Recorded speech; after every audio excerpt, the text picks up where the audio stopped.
Steve， 你要讲一句话吗？来。讲话是因为他还没结婚，有漂亮小姐的话，赶快来。OK， 好，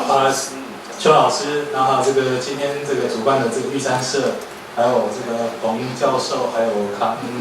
这个前辈，各位先进，大家好。今天这个真的很荣幸，也很高兴有机会来这边参加这个邱老师他的新书发表会。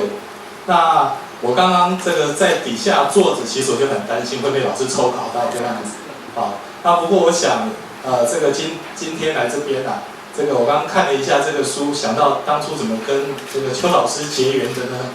其实是这个1988年的时候，我们全家这个移民到澳洲，那时候刚好是农历过年，所以说我们参加了那时候这个邱老师这个台湾友谊协会啊这个举办的这个新年。那一次就是有一个这个演讲，那演讲题目好像叫做我的学校。那一次其实我是没有报名，因为那时候人不多，这个整个演讲只有1个人报名，所以我也是像今天这个样子，临时从台下被拉上去讲这个题目。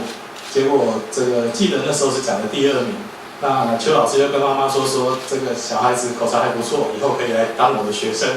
那所以等我上了大学之后，我就想说，那我一定要去当邱老师的学生，所以那时候就去这个读了邱老师这个指导的这个中国政治跟日本政治。不过今天在这边还是要再次跟老师这个公开的说声这个不好意思，对不起，我大学的时候真的不是个好学生。我大学通常都是第1堂课去上，最后1堂课去上，因为那要复习考试不可能不去上。那中间的课就有时候就不一定去上了。所以那个时候，这个老师都说我是这个不好的学生，我这个在这里这个 confess 这个承认哈，这个我当初真的是不是很好的学生，这个花了太多时间在这个非读书方面。不过这个后来这个毕业之后啊，这个由于有参与政治啊，那有参选过，那这个老师在我的心目中是一个充满理想性的本土派学者。为什么说充满理想性的本土派学者？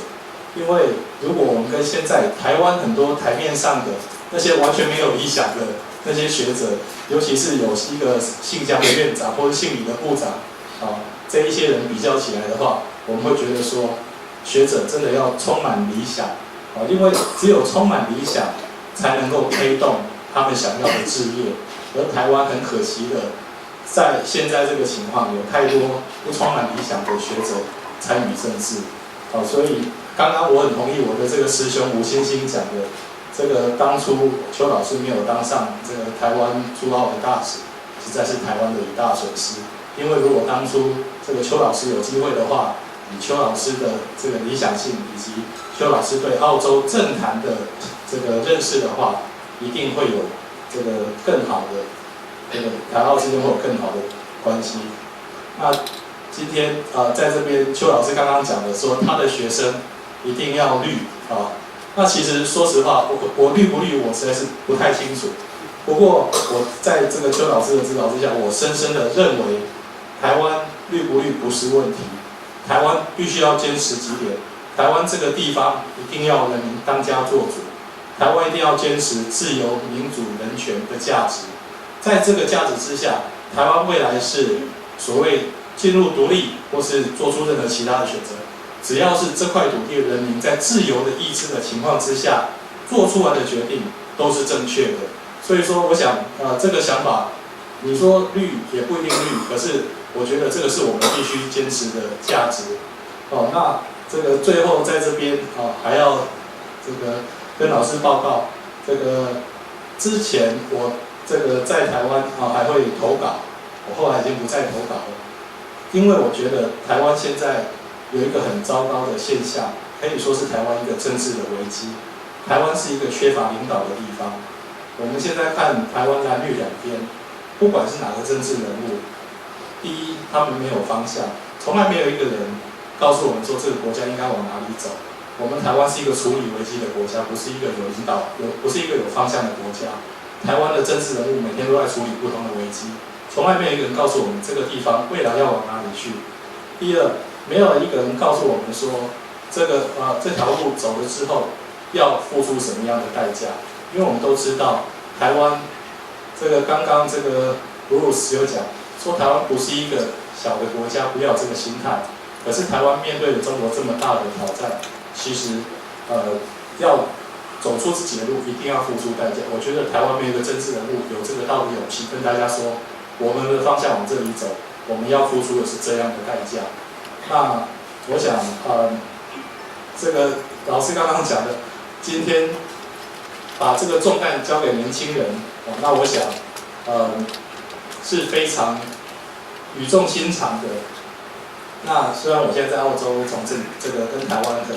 对台湾我会努力做我能力范围做得到的事情，可是我觉得在台湾这边，我们也期许有一个好的领导人能够站出来跟大家说，这个国家应该往哪个方向走。那在走的时候会付出什么样的代价？那我觉得以台湾人现在的这个智慧，应该是有办法做出正确的选择。那在这里再次恭喜老师，那也希望能够透过这本书，把老师的这个精神，传递给我们的下一代。谢谢。听到刚才一个年轻的我很感动。他说，不但没有一个领导者说台湾应向哪一方面去发展，第二就是说我们要付一个代价，多少代价？就是我常常在公开的场面说过，台湾几十年来没有一个领导者，包括政治，说我们大家来维护。付代价来维护我们这个自由民主的社会，就是爱国，不是当爱台湾，爱国主义一点都没有。就说我们要付任何的代价来维护，就是没有鼓励说这个台湾我们的前途，我们必须要付相当的代价，才能够我们维护这个社会没有。在竞选的时候，就是说你喜欢我的话。股价会涨了，会涨价了，那么我们会快乐了，就是强调这一方面，都没有强调说我们必须付代价来爱这个台湾。没有一个政治家说我们要这个心理上的或者新建的这个准备，没有这个是我们台湾很大的问题，就是一直说小我的话，我们台湾怎么样会快乐了，会幸福了，不一定的，就是我们要付代价。我们第二次大战要求当首相的时候，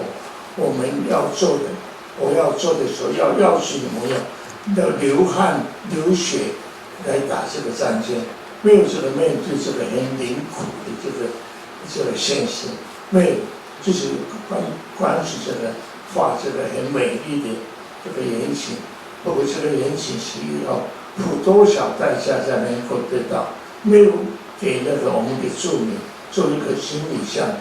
这个准备，说我们所支持的是需要付很大的代价才能够得到。没有一个领导的人来使我们做这个准备，这个我就非常感慨。所以我想回顾刚才年轻人的这一首话，谢谢。